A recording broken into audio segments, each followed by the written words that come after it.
ਸਾਡੇ ਕੋਲ drug addicts ਦਾ ਜਿਹੜਾ ਅਸੀਂ ਡੇਟਾ ਸਟੱਡੀ ਕੀਤਾ ਹੈ, ਉਹਦੇ ਵਿੱਚ ਸਾਨੂੰ ਲੱਗਿਆ ਕਿ ਤੁਹਾਡੇ ਕੋਲੇ 72% 35 ਸਾਲ ਤੱਕ 15 ਤੋਂ 35 ਸਾਲ ਦੇ ਵਿੱਚ ਆਪਣੀ ਮਰਜ਼ੀ ਨਾਲ ਉਸ ਤਰ੍ਹਾਂ ਡਰੱਗ ਐਡਿਕਸ਼ਨ ਨਹੀਂ ਗਏ, ਸਗੋਂ ਉਹਨਾਂ ਨੂੰ ਕਿਸੇ ਨਾ ਕਿਸੇ ਰੂਪ 'ਚ ਲਾਇਆ ਗਿਆ। ਜੇ ਉਹਦੇ ਵਿੱਚ ਡਰੱਗ ਸਪਲਾਇਰ ਹੋ ਸਕਦੇ, ਉਹਦੇ 'ਚ ਪੈਡਲਰ ਹੋ ਸਕਦੇ ਆ, ਉਹਦੇ 'ਚ ਕੁਛ ਲੋਕ ਲੈਣਾ ਸ਼ੁਰੂ ਕਰਦੇ, ਪੀਰ ਪ੍ਰੈਸ਼ਰ ਬਣ ਗਿਆ।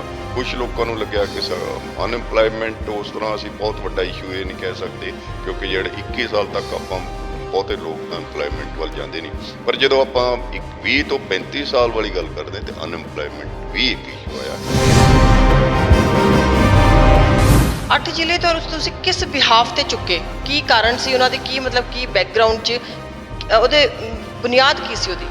ਨੈਸ਼ਨਲ ਕ੍ਰਾਈਮ ਬਿਊਰੋ ਦਾ ਡੇਟਾ ਹੈ ਜਿਹੜਾ ਇਹ ਦੱਸਦਾ ਹੈ, ਸੈਕੰਡਰੀ ਡੇਟਾ ਹਰ ਸਾਲ ਉਹ ਦੱਸਦਾ ਹੈ ਕਿ ਕਿਸ ਸਟੇਟ 'ਚ ਕਿਸ ਜ਼ਿਲ੍ਹੇ 'ਚ ਕਿੰਨੇ ਡਰੱਗ ਐਡਿਕਟਸ ਨੇ।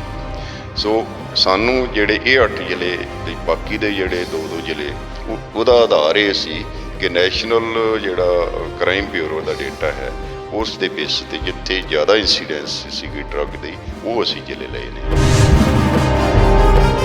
ਕੋਈ ਸ਼ੱਕ ਨਹੀਂ ਕਿ ਇਹਦੇ 'ਚ ਬਹੁਤ ਪੈਸਾ ਇਨਵੋਲਵਡ ਹੈ, ਟ੍ਰਿਲੀਅਨਸ ਆਫ ਡਾਲਰ।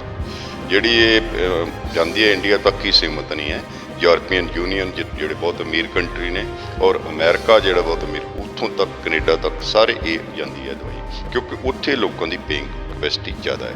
ਔਰ ਜਿਹੜੀ ਦਵਾਈ ਡਰੱਗ ਜਿਹੜੀ ਆ ਅਫਗਾਨਿਸਤਾਨ ਤੋਂ $1 ਦੀ ਚੱਲਦੀ ਹੈ, ਉਹ ਉੱਥੇ $5 ਦੀ ਹੋ ਜਾਂਦੀ ਹੈ। ਸੋ ਵਿਚ ਮੀਨਸ 1 ਕਰੋੜ ਤੇ 5 ਕਰੋੜ। ਸੋ ਬਹੁਤ ਕੁਇਕ ਮਨੀ, ਵੱਡਾ ਮਨੀ ਇਨਵੋਲਵਡ ਹੈ।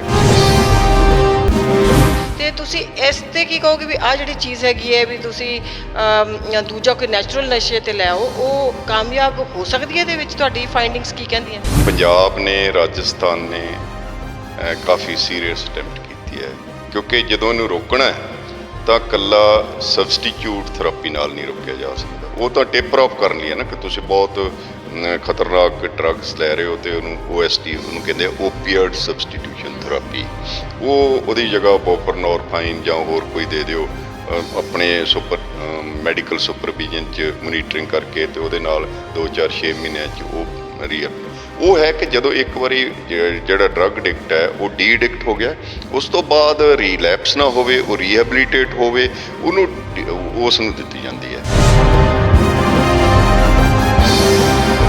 ਸਰਕਾਰਾਂ ਐਜ਼ ਸੱਚ ਡਰੱਗ ਐਡਿਕਸ਼ਨ ਨੂੰ ਸਪਾਂਸਰ ਨਹੀਂ ਕਰ ਰਹੀਆਂ, ਪ੍ਰੋਟੈਕਟ ਨਹੀਂ ਕਰ ਰਹੀਆਂ, ਪਰ ਪੋਲੀਟੀਕਲ ਪਾਰਟੀਆਂ ਦੇ ਜਿਹੜੇ ਕੁਝ ਕੁ ਲੀਡਰ, ਮੈਂ ਨਹੀਂ ਕਹਿੰਦਾ ਸਾਰੇ, ਉਹ ਕੁਝ ਕੁ ਲੀਡਰ ਉਹਨਾਂ ਨੂੰ ਪ੍ਰੋਟੈਕਟ ਕਰ ਰਹੇ ਨੇ, ਸਿੱਧੇ ਜਾਂ ਅਸਿੱਧੇ ਤੌਰ ਤੇ।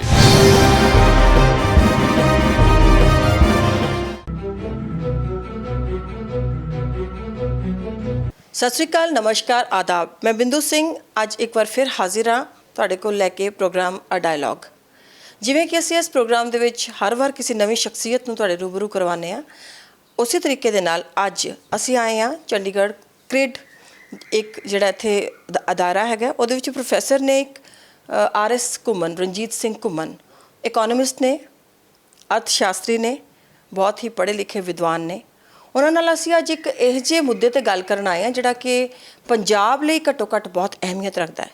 ਪਿਛਲੇ ਕਈ ਸਾਲਾਂ ਤੋਂ ਆਪਾਂ ਦੇਖ ਰਹੇ ਹਾਂ ਕਿ ਜਿਹੜਾ ਪੰਜਾਬ ਹੈਗਾ, ਜਿਹਨੂੰ ਅਸੀਂ 5 ਦਰਿਆਵਾਂ ਦੀ ਧਰਤੀ ਕਹਿੰਦੇ ਹਾਂ, ਉੱਥੇ ਇੱਕ 6ਵਾਂ ਦਰਿਆ, ਬੜਾ ਕੜੱਤਨ ਭਰਿਆ ਦਰਿਆ ਜਿਹੜਾ ਉਹ ਵਗਣਾ ਸ਼ੁਰੂ ਹੋ ਗਿਆ, ਜਿਹੜਾ ਨਸ਼ੇ ਦਾ ਦਰਿਆ ਹੈਗਾ। ਉਹਦੇ ਬਾਰੇ ਵੱਖ-ਵੱਖ ਪਾਰਟੀਆਂ ਨੇ, ਵੱਖ-ਵੱਖ ਜਿਹੜੀਆਂ ਨੇ ਪੋਲੀਟੀਕਲ ਪਾਰਟੀਆਂ ਨੇ ਜਾਂ ਜਿਹੜੀਆਂ ਸਿਆਸੀ ਧਿਰਾਂ ਨੇ, ਉਹ ਰੌਲਾ ਤਾਂ ਬਹੁਤ ਪਾਉਂਦੀਆਂ ਨੇ ਅਲੱਗ-ਅਲੱਗ ਤਰੀਕੇ ਦੇ ਨਾਲ, ਅਤੇ ਜਿਹੜੀਆਂ ਸੱਤਾ ਧਿਰ 'ਤੇ ਆਉਂਦੀਆਂ ਨੇ ਉਹ ਵੀ ਬਹੁਤ ਸਾਰੇ ਕਲੇਮਸ ਕਰਦੀਆਂ ਨੇ ਕਿ ਅਸੀਂ ਨਸ਼ੇ ਦਾ ਜਿਹੜਾ ਹੈਗਾ ਮੁਕਾ ਦੇਣਾ ਹੈ, ਜਾਂ ਸਾਡੇ ਘਟ ਗਿਆ ਹੈ।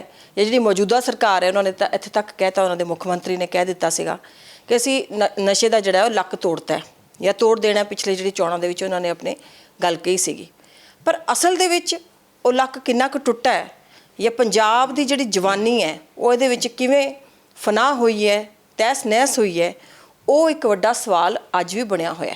ਜਿਵੇਂ ਕਿ ਬਾਕੀ ਦੇ ਜਿਹੜੇ ਚੀਜ਼ਾਂ ਨੇ, ਮੁਸੀਬਤਾਂ ਨੇ, ਜਾਂ ਬਾਕੀ ਦੇ ਜਿਹੜੇ ਮੁੱਦੇ ਨੇ ਉੱਦਾਂ ਹੀ ਬਰਕਰਾਰ ਨੇ, ਜਿਹਦੇ ਵਿੱਚ ਬਹੁਤ ਸਾਰੇ ਹੋਰ ਮੁੱਦੇ ਨੇ, ਜਿੱਦਾਂ ਕਿ ਮਾਫੀਆ ਦੇ ਮੁੱਦੇ ਨੇ, ਪਰ ਉਹਨਾਂ ਰੇਤ ਮਾਫੀਆ ਜਾਂ ਦੂਜੇ ਮਾਫੀਆ ਜਿਹੜੇ ਨੇ ਉਹਨਾਂ ਦੇ ਵਿੱਚੋਂ ਡਰੱਗ ਮਾਫੀਆ ਇਹ ਵੀ ਆਪਣੇ ਆਪ ਦੇ ਵਿੱਚ ਅੱਜ ਵੀ ਬਹੁਤ ਵੱਡਾ ਸਵਾਲ ਹੈ। ਇਸ ਸਭ ਦੇ ਲਈ ਜਾਣਕਾਰੀ ਲੈਣ ਲਈ ਅੱਜ ਅਸੀਂ ਪ੍ਰੋਫੈਸਰ ਸਾਹਿਬ ਕੋਲ ਆਏ ਹਾਂ।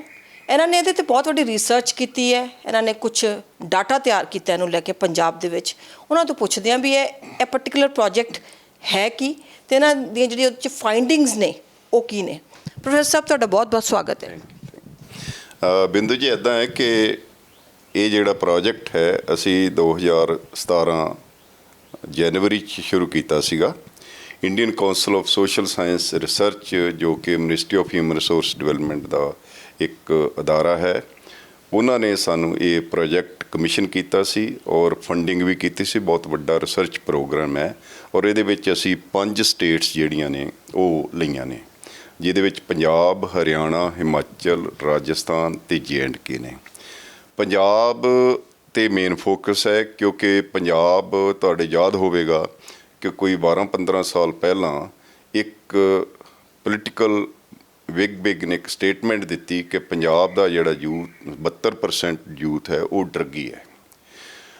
ਸਾਨੂੰ ਲੱਗਿਆ ਕਿ ਇਹ ਬਹੁਤ ਗੜਬੜ ਹੈ। ਉਸ ਤੋਂ ਬਾਅਦ ਉੜਤਾ ਪੰਜਾਬ ਆ ਗਿਆ ਔਰ ਪੰਜਾਬ ਕਾਫੀ ਇਸ ਮਸਲੇ 'ਚ ਬਦਨਾਮ ਹੋ ਗਿਆ। ਸਾਨੂੰ ਇਹ ਲੱਗਿਆ ਕਿ ਇਹ ਜਿਹੜਾ 72% ਦੀ ਫਿਗਰ ਹੈ ਠੀਕ ਨਹੀਂ ਹੈ। ਅਸੀਂ ਫਿਰ ਇਹ ਪ੍ਰੋਜੈਕਟ ਸ਼ੁਰੂ ਕੀਤਾ। ਸਾਨੂੰ ਕੋਈ 2.5 ਸਾਲ ਲੱਗੇ ਇਹਨੂੰ ਕੰਪਲੀਟ ਕਰਨ ਲਈ ਔਰ ਉਹਦੇ ਵਿੱਚ ਸਾਨੂੰ ਲੱਗਿਆ ਕਿ ਇਹ ਜਿਹੜਾ ਪਹਿਲੀ ਗੱਲ ਤਾਂ 72% ਪੰਜਾਬ ਦਾ ਯੂਥ ਡਰੱਗੀ ਹੈ, ਇਹ ਬਿਲਕੁਲ ਗਲਤ ਹੈ। ਅਸਲ ਦੇ ਵਿੱਚ ਜਿਹੜੇ ਡਰੱਗ ਲੈਂਦੇ ਨੇ ਉਹਨਾਂ ਵਿੱਚੋਂ 72% ਜਿਹੜਾ ਉਹ 15 ਤੋਂ 35 ਸਾਲ ਦੇ ਵਿਚਾਲੇ ਹੈ। ਇਹ ਤਾਂ ਕਹਿ ਸਕਦੇ ਹਾਂ, ਪਰ ਇਹ ਨਹੀਂ ਹੈ ਕਿ ਪੰਜਾਬ ਦੇ ਜਿਹੜੇ ਸਾਰੇ ਯੂਥ ਹੈ ਉਹਨਾਂ ਦਾ 72%। ਸੋ ਇੱਕ ਤਾਂ ਇਹ ਮਿਸ ਗਿਵਿੰਗ ਜਿਹੜੀ ਹੈ ਕਲੀਅਰ ਕਰਨ ਦੀ, ਮਤਲਬ ਕਿ ਤੁਸੀਂ ਕੈਟੇਗਰਾਈਜ਼ ਕੀਤਾ ਇਹਨੂੰ ਸਾਰੇ ਡਾਟਾ ਨੂੰ। ਹਾਂ, ਅਸੀਂ ਜਿਹੜਾ ਕੀਤਾ ਹੈ ਕਿ ਅਸੀਂ 5 ਸਟੇਟਾਂ ਦੇ 16 ਜ਼ਿਲ੍ਹੇ ਜਿਹੜੇ ਨੇ ਉਹ ਸਟੱਡੀ ਕੀਤੇ ਨੇ, ਜਿਹਦੇ ਵਿੱਚ 8 ਜ਼ਿਲ੍ਹੇ ਪੰਜਾਬ ਦੇ ਨੇ ਅਤੇ ਬਾਕੀ ਦੇ 4 ਸਟੇਟਾਂ ਦੇ 2-2 ਜ਼ਿਲ੍ਹੇ ਨੇ। ਅਸੀਂ ਪੰਜਾਬ 'ਤੇ ਮੇਨ ਫੋਕਸ ਰੱਖਣ ਲਈ 8 ਜ਼ਿਲ੍ਹੇ ਲਏ।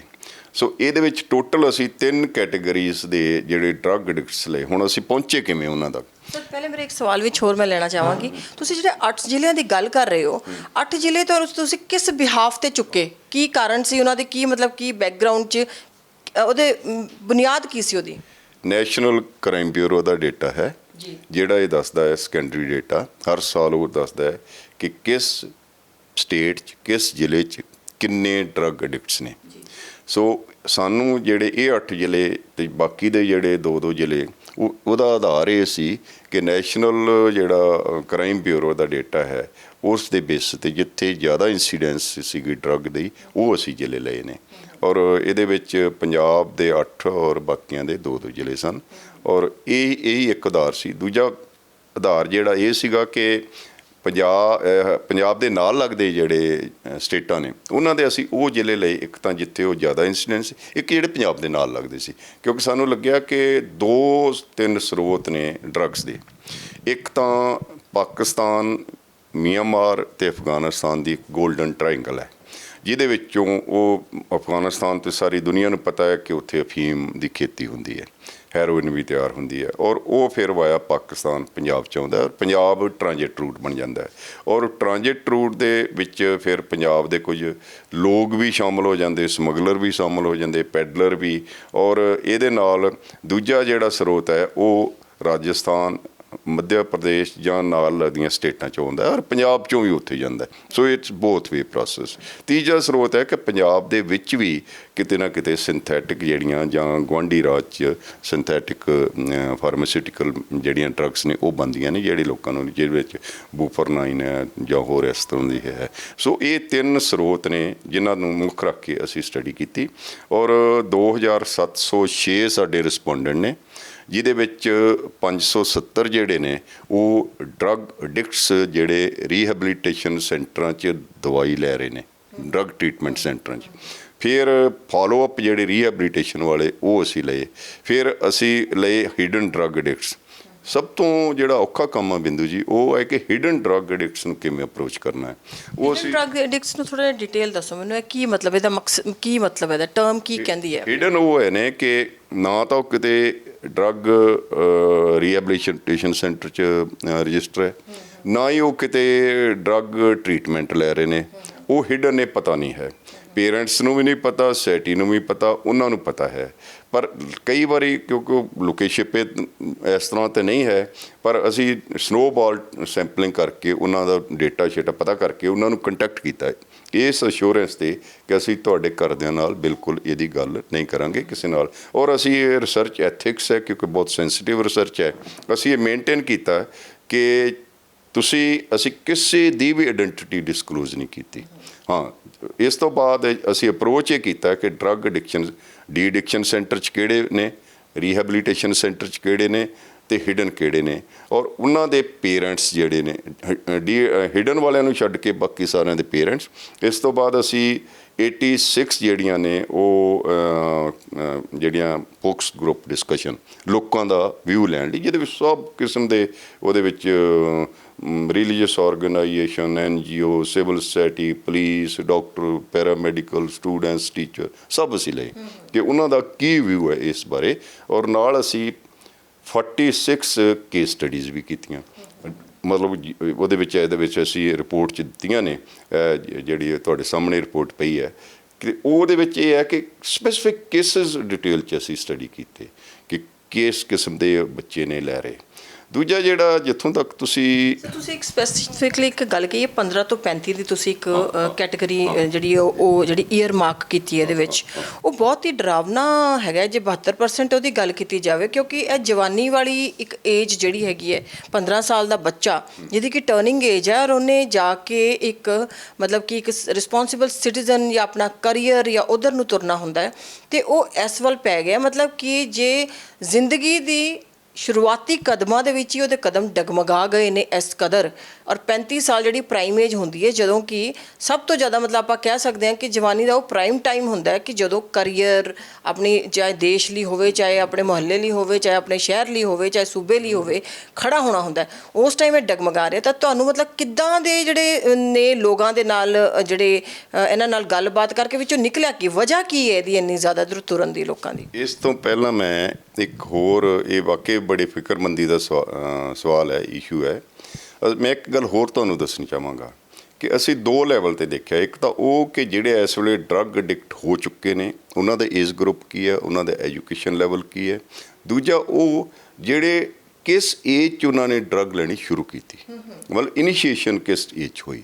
ਉਹ ਜਿਹੜੀ ਇਨੀਸ਼ੀਏਸ਼ਨ ਆ ਉਹਦਾ ਇੱਕ ਅੰਕੜਾ ਸਾਡੇ ਕੋਲ ਸਾਹਮਣੇ ਆਇਆ, ਹਾਂ, ਕਿ 14 ਸਾਲ ਤੋਂ ਪਹਿਲਾਂ 10% ਜਿਹੜੇ ਡਰੱਗ ਐਡਿਕਟਸ, ਉਹਨਾਂ ਨੇ ਦੱਸਿਆ ਕਿ ਅਸੀਂ 14 ਸਾਲ ਤੋਂ ਪਹਿਲਾਂ ਡਰੱਗ ਲੈਣੀ ਸ਼ੁਰੂ ਕਰ ਦਿੱਤੀ ਸੀਗੀ, ਕਿਸੇ ਕੋਈ ਇੰਟੌਕਸੀਕੈਂਟ ਜਾਂ ਡਰੱਗ, ਅਤੇ ਫਿਰ ਇਹ ਹੌਲੀ ਹੌਲੀ ਸਿੰਥੈਟਿਕ ਡਰੱਗ ਅਤੇ ਹੈਰੋਇਨ ਹੋਰ ਸਾਰਾ ਉੱਧਰ ਸ਼ੁਰੂ ਕਰ ਦਿੱਤਾ। ਇਸ ਤੋਂ ਇਲਾਵਾ ਜਿਹੜਾ ਸਾਡੇ ਕੋਲ 65% ਸੀਗੇ ਜਿਹੜੇ 15 ਤੋਂ 20, ਬਾਕੀ 18% ਸੀਗੇ ਜਿਹੜੇ 20 ਤੋਂ 25। ਸੋ ਇਹ ਜਿਹੜਾ ਅੰਕੜਾ ਹੈ ਨਾ ਕਿ 93% ਅਪ ਟੂ 25, 35 ਵੀ ਨਹੀਂ, ਅਪ ਟੂ 25 ਉਹਨਾਂ ਨੇ ਆਪਣੇ ਆਪ ਨੂੰ ਡਰੱਗ ਵਿੱਚ ਪਾ ਲਿਆ ਔਰ ਡਰੱਗ ਲੈਣੀ ਸ਼ੁਰੂ ਕਰ ਦਿੱਤੀ। 93% ਤੋਂ 93% ਬਹੁਤ ਵੱਡਾ ਅੰਕੜਾ ਹੋ ਜਾਂਦਾ ਸਰ, ਬਹੁਤ। ਪਰ ਉਹ ਅਗੇਨ ਮੈਂ ਕਹਾਂਗਾ ਕਿ 90 ਜਿੰਨੇ ਪੰਜਾਬ ਦਾ ਜਿਹੜੀ ਪਾਪੂਲੇਸ਼ਨ ਹੈ 10 ਸਾਲ ਤੋਂ ਲੈ ਕੇ 25 ਸਾਲ ਤੱਕ, ਉਹਦਾ 93% ਨਹੀਂ। ਮਤਲਬ ਇਹ ਗੱਲ ਗਲਤ, ਮੈਸੇਜ ਗਲਤ ਨਹੀਂ ਜਾਣਾ ਚਾਹੀਦਾ। ਇਹ ਹਰ ਸਟੇਟ 'ਚ, ਮਤਲਬ ਪੰਜਾਬ, ਹਰਿਆਣਾ, ਹਿਮਾਚਲ, ਰਾਜਸਥਾਨ, J&K, ਸਾਰੇ ਮੈਂ ਅੰਕੜੇ ਦੱਸ ਰਿਹਾ ਕਿ ਉਹਨਾਂ ਦਾ ਜਿਹੜਾ ਇੱਕ ਨਿਚੋੜ ਨਿਕਲਿਆ ਉਹ ਹੈ ਕਿ ਜਿਹੜੇ ਡਰੱਗ ਐਡਿਕਟਸ ਸਨ, ਕਿਉਂਕਿ ਅਸੀਂ ਸਟੱਡੀ ਡਰੱਗ ਐਡਿਕਟਸ ਕੀਤੇ ਨੇ, ਅਸੀਂ ਨੌਨ ਡਰੱਗ ਐਡਿਕਟਸ ਸਟੱਡੀ ਨਹੀਂ ਕੀਤੇ, ਕਿਉਂਕਿ ਸਾਡਾ ਜਿਹੜਾ ਪਰਪਸ ਸੀਗਾ ਉਹ ਸੀਗਾ ਸਮਾਜਿਕ, ਆਰਥਿਕ, ਰਾਜਨੀਤਿਕ ਕਾਰਨ ਜਾਣਨਾ, ਨਾ ਕਿ ਇਹ ਜਾਣਨਾ ਕਿ ਕਿੰਨੇ ਡਰੱਗ ਐਡਿਕਟਸ ਨੇ। ਇੱਕ ਗੱਲ ਮੈਂ ਹੋਰ ਤੁਹਾਡੇ ਧਿਆਨ 'ਚ ਲਿਆਉਣੀ ਚਾਹਾਂਗਾ, ਉਹ ਬੜੀ ਇੰਪੋਰਟੈਂਟ ਹੈ ਕਿ ਅਸੀਂ ਅਲਕੋਹਲ ਜਿਹੜਾ ਜਿਹਨੂੰ ਦਾਰੂ ਕਹਿੰਦੇ ਨੇ ਉਹ ਇਹਦੇ ਵਿੱਚ ਸ਼ਾਮਲ ਨਹੀਂ ਕੀਤਾ, ਕਿਉਂਕਿ ਨੈਸ਼ਨਲ ਜਿਹੜਾ ਐਕਟ ਹੈ ਆਪਣਾ 1985 ਦਾ ਨੈਸ਼ਨਲ ਐਕਟ ਆਫ ਸਾਈਕੋਟ੍ਰੋਪਿਕ ਡਰੱਗ ਵਾਲਾ, ਉਹਦੇ ਵਿੱਚ ਜੋ ਸਾਡੇ ਕੋਲ ਆਈਆਂ ਉਹ ਸਟੱਡੀਜ਼ 'ਚ ਅਸੀਂ ਡਰੱਗ ਐਡਿਕਟਸ ਜਿਹੜੇ ਨੇ ਲਏ ਨੇ, ਉਹ ਹੈਗਾ national drugs narcotic drugs and psychotropic substance act 1985। ਜਿਹੜੀਆਂ ਡਰੱਗਸ ਇਹਦੇ ਅਨੁਸਾਰ ਆਉਂਦੀਆਂ ਨੇ ਡਰੱਗਸ ਉਹ ਲਈਆਂ। ਔਰ ਇੱਕ ਗੱਲ ਹੋਰ ਕਿ ਇਸ ਐਕਟ ਦੇ ਹੋਂਦ ਵਿੱਚ ਆਉਣ ਤੋਂ ਪਹਿਲਾਂ ਇਹ ਡਰੱਗਸ ਵਾਲਾ ਇਸ਼ੂ ਕਿਸੇ ਸਟੇਟ ਵਿੱਚ ਬਹੁਤ ਵੱਡਾ ਇਸ਼ੂ ਨਹੀਂ ਸੀਗਾ। ਉਸ ਤੋਂ ਬਾਅਦ ਇਹ ਬਹੁਤ ਵੱਡਾ ਇਸ਼ੂ ਬਣ ਗਿਆ ਔਰ ਬਾਅਦ ਵਿੱਚ ਸਾਰੀਆਂ ਸਟੇਟਾਂ ਜਿਹੜੀਆਂ ਨੇ, ਕਾਫੀ ਸਟੇਟਾਂ ਜਿਹੜੀਆਂ ਇਹਦੇ ਗ੍ਰਿਫਤ 'ਚ ਆ ਗਈਆਂ। ਸੋ ਇਹ ਇੱਕ ਤਾਂ ਉਹ ਹੈ ਕਿ ਅਸੀਂ ਕੋਈ ਦੂਜੀਆਂ ਨਹੀਂ। ਤੀਜਾ ਜਿਹੜਾ ਅਸੀਂ ਦੇਖਿਆ ਕਿ ਜਿਹੜਾ ਐਜੂਕੇਸ਼ਨ ਲੈਵਲ ਹੈ ਮੋਰ ਦੈਨ 90% ਉਹ ਅਪ ਟੂ 12 ਹੈ। ਕੁਝ ਸਕੂਲ ਡਰੋਪ ਆਊਟਸ ਨੇ, ਕੁਛ ਹੋਰ ਨੇ, ਬਹੁਤੇ ਪੜ੍ਹੇ ਲਿਖੇ ਇਹਦੇ ਵਿੱਚ ਨਹੀਂ ਹਨ। ਪਰ ਇਹ ਚਿੰਤਾ ਦਾ ਵਿਸ਼ਾ ਹੈ ਕਿ 93% 20 ਸਾਲ ਤੱਕ ਡਰੱਗ ਐਡਿਕਸ਼ਨ 'ਚ ਪੈ ਜਾਂਦੇ, ਡਰੱਗ ਲੈਣੀਆਂ ਸ਼ੁਰੂ ਕਰ ਦਿੰਦੇ ਨੇ ਅਤੇ ਫਿਰ ਉਹ ਡਰੱਗ ਅਡਿਕਟ ਹੋ ਜਾਂਦੇ ਨੇ। ਅਡਿਕਟ ਦਾ ਮਤਲਬ ਹੈ ਕਿ ਜਿਹਦੇ ਬਿਨਾਂ ਇੱਕ ਪਰਟੀਕੂਲਰ ਟਾਈਮ 'ਤੇ ਉਹ ਆਪਣੀ ਡੋਜ਼ ਲਏ ਤੋਂ ਬਿਨਾਂ ਰਹਿ ਨਹੀਂ ਸਕਦਾ। This is addiction. ਔਰ ਜਿਹੜਾ ਫਿਰ ਟੋਟਲ ਸਾਡੇ ਕੋਲ ਡਰੱਗ ਐਡਿਕਟਸ ਦਾ ਜਿਹੜਾ ਅਸੀਂ ਡੇਟਾ ਸਟੱਡੀ ਕੀਤਾ ਹੈ, ਉਹਦੇ ਵਿੱਚ ਸਾਨੂੰ ਲੱਗਿਆ ਕਿ ਤੁਹਾਡੇ ਕੋਲ 72% 35 ਸਾਲ ਤੱਕ ਨੇ, 15 ਤੋਂ 35 ਸਾਲ ਦੇ ਵਿੱਚ। ਸੋ ਇਹ ਵਾਕਿਆ ਬਾਕੀ ਅੰਕੜੇ ਅਸੀਂ ਕਿੰਨੇ ਨੇ ਉਹ ਏਮਸ ਨੇ ਸਟੱਡੀ ਕੀਤੇ ਨੇ। ਉਹਨਾਂ ਨੇ ਕਿਹਾ ਕਿ 8 ਲੱਖ ਨੇ, ਕੋਈ ਕਹਿ ਰਹੀ PGI ਕਹਿ ਰਹੇ ਕੋਈ 6 ਲੱਖ ਨੇ। ਉਹ ਅਸੀਂ ਸਟੱਡੀ ਨਹੀਂ ਕੀਤੇ।